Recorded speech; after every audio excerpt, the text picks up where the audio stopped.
no two people are alike. Right. And you know, the thing is, I think that one of the things that we have to be very careful for is when it comes to the media. So when we look, let's break it down. Let's be honest.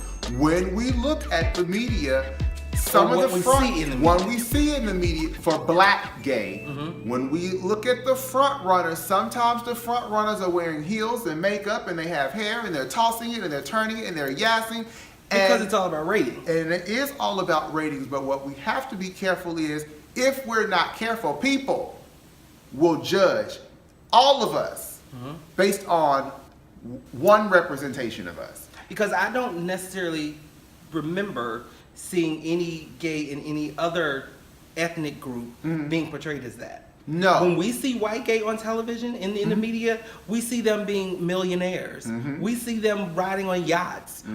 So we don't see that in that culture, but they're very careful not to lead with the fact that they are gay. And they also, let's not forget, let's keep the politics where it needs to be. They also have great representation that's protecting identity and brand identity. And so I think what we have to move towards is, when we're looking at black culture and being black and gay in the media, we have to make sure that the representation is being shifted and the story and the dialogue is not just being for entertainment purposes. True. Anybody can entertain us. Anybody can. And you know, there are people that are doing great work and they'll never get the same airtime as someone who's entertaining. Yeah. That's a problem.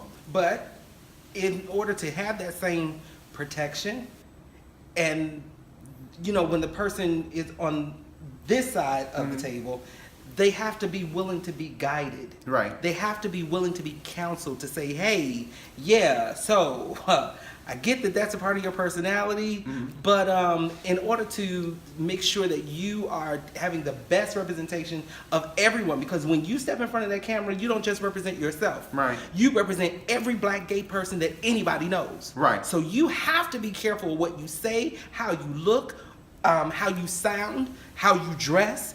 Your image is not just about you. Right. You are personifying every black gay person that everybody knows. And, you know, I had a real interesting conversation with one of my family members over one of the holidays, and they were coming down to visit us.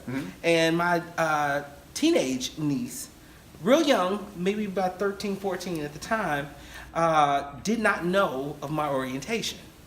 And her mother stated to her, well, we're going down to visit, you know, your uncle and his partner.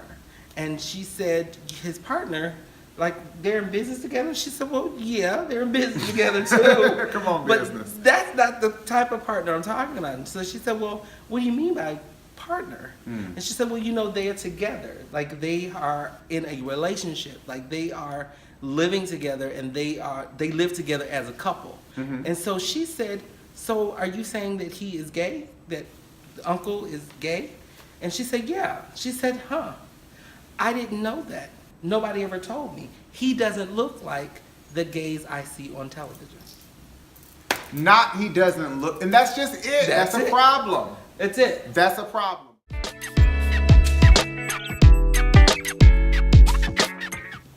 Because being gay was not something that I, you know, had to ask for. It wasn't thrown upon me. I've been a part of the black gay culture for a long time. And I think it was exemplified in the church. That wasn't necessarily where it started, but that's where it was recognized. As with most black gay people, they probably had their roots in somebody's church. I myself have been a choir director for years, over 30. I don't want to date myself, but it's been a long time. And in that experience, I didn't just direct church choirs. I directed high school choirs. I directed corporations and their musical aggregations. But I was very careful when I directed those people, that especially those who were my same age, because I was in high school even when I was directed. And even when I was in churches and directing community choirs and young adults, I was very careful that I did not date any of them. even though I understood, that they may have been questioning their identity, and if they had questions, I was there for them to guide them if they could not speak to their parents. But I was also an adult I was a person in a leadership role. So because my leadership status stated that I cannot date you, but I can mentor you. And I can not only mentor you, but I spend most of the time mentoring their parents. And their parents who had these ideas of what gay was. And most of them had the same perception that my family members had. Like, I don't see you as gay. I just see you as my family member.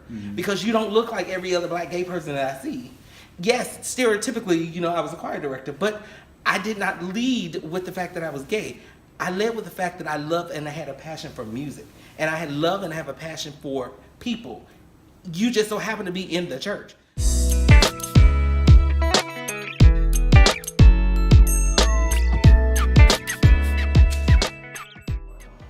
Are you enjoying Perspectives? We know you are, and we want to hear from you. We're all over social media. We're on Facebook, Instagram, and Twitter at David and Johnny. Our YouTube page is David Johnny. And hey, we're right here on RealHealthMag.com.